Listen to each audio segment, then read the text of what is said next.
بسم اللہ الرحمن الرحیم۔ ایک سوئی کی وجہ سے عبرتناک عذاب کا واقعہ۔ بزرگ نے بڑا عبرتناک واقعہ سنایا کہ ان کے زمانے میں ایک بہت بڑے عالم تھے۔ جب ان کا انتقال ہو گیا تو اس عالم کے انتقال کے بعد ان کے کسی شاگرد نے ان کو خواب میں دیکھا کہ برہنہ جسم کے ساتھ ایک چٹیل میدان میں دوپہر کی سخت گرمی سے بے چین اور پریشان ہو کر ادھر ادھر دوڑ رہے ہیں، بے قرار اور بے چین ہیں۔ اس شاگرد نے ان سے پوچھا کہ حضرت، آپ نے تو ساری زندگی اطاعت و عبادت اور خدمت دین میں گزاری ہے، ان میں سے کوئی عبادت قبول نہیں ہوئی؟ انہوں نے جواب میں ارشاد فرمایا، ایسا نہیں ہے، بلکہ اللہ تعالیٰ نے جن اعمال صالح کی توفیق دی تھی وہ سب قبول ہو گئے ہیں، لیکن جس عذاب میں مبتلا ہوں وہ ایک سوئی کی وجہ سے ہو رہا ہے۔ شاگرد نے پوچھا، وہ کیسے؟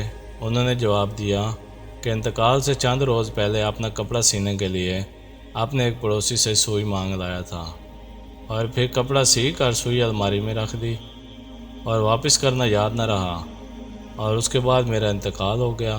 اب یہ عذاب جو تم میرے پر دیکھ رہے ہو اسی ایک سوئی کی وجہ سے ہو رہا ہے۔ تم صبح بیدار ہو کر میرے گھر جانا اور گھر والوں سے کہنا کہ الماری میں فلاں جگہ پر وہ سوئی رکھی ہوئی ہے جو تم لے کر میرے فلاں پڑوسی کو دے آنا تاکہ مجھ سے یہ عذاب دور ہو جائے۔ چنانچہ وہ شاگرد صبح اٹھ کر سیدھے استاد کے گھر پہنچا اور کہا، فلاں الماری میں فلاں جگہ پر سوئی رکھی ہوئی ہے۔ گھر والوں نے دیکھا تو بتایا کہ ہاں رکھی ہوئی ہے۔ اس شاگرد نے پوچھا کہ تمہیں یہ معلوم ہے کہ کس کی ہے؟ انہوں نے بتایا کہ ہاں، مرحوم فلاں پڑوسی سے لائے تھے، اور ہم نے سوچا کہ ذرا آنے جانے والوں کا سلسلہ ختم ہو تو یہ سوئی ان کو واپس کر دیں۔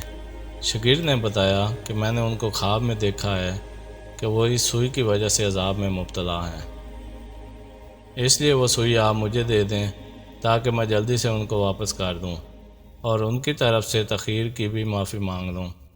چنانچہ اس شاگرد نے وہ سوئی لے کر پڑوسی کو واپس کر دی اور ان کو بتایا کہ حضرت کو اس سوئی کی وجہ سے عذاب ہو رہا ہے، اور پڑوسی بھی یہ سن کر رونے لگا کہ کتنی معمولی سی چیز کی وجہ سے ان کو عذاب ہو رہا ہے، اور وہ پڑوسی کہنے لگا کہ میں نے ان کو اللہ کی رضا کے لیے معاف کر دیا، یا اللہ آپ بھی اپنی رحمت سے ان کو معاف فرما دیں، ان کا عذاب دور کر دیں۔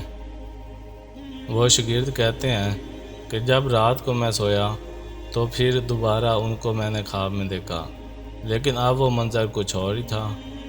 اب حضرت ایک خوبصورت اور سرسبز و شاداب باغ کے باغیچوں میں ایک مسحری پر آرام فرما ہیں۔ چاروں طرف خادمائیں موجود ہیں، پھلوں اور پھولوں کے درخت لگے ہوئے ہیں، ٹھنڈی ٹھنڈی ہوائیں چل رہی ہیں۔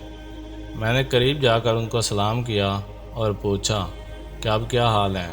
انہوں نے جواب میں فرمایا، جس وقت تو نے پڑوسی کو سوئی پہنچائی اور ان سے یہ کہا کہ میں نے اللہ کے لیے اسے معاف کیا، بس اسی لمحے میرا عذاب ٹل گیا، اور جو نعمتیں تم دیکھ رہے ہو یہ اللہ تعالیٰ نے اپنے فضل و کرم سے اپنے دین کی خدمت کی جو توفیق عطا فرمائی تھی اس کا صلہ ہے حاصل۔ آج کے اس واقعے سے ہمیں یہ سبق ملتا ہے کہ ہمیں کبھی اپنے ذمہ کسی کی کوئی چیز یا کسی کا کوئی حق نہ رکھیں، بلکہ جس کی جو چیز یا جو حق ہمارے ذمہ ہے اسے واپس کر دیں۔ اندازہ کیجئے کہ ایک سوئی کی وجہ سے اس قدر عذاب ہو رہا ہے، اور آج جو بے شمار حقوق العباد کے بارے میں لاپرواہی برتی جا رہی ہے اس کا کس قدر وبال ہوگا۔ اللہ تعالی ہم سب کی حفاظت فرمائے، آمین۔ اپنا بہت سارا خیال رکھیے گا۔ تو دوستوں، ملتے ہیں اگلی ویڈیو میں، تب تک کے لیے اللہ حافظ۔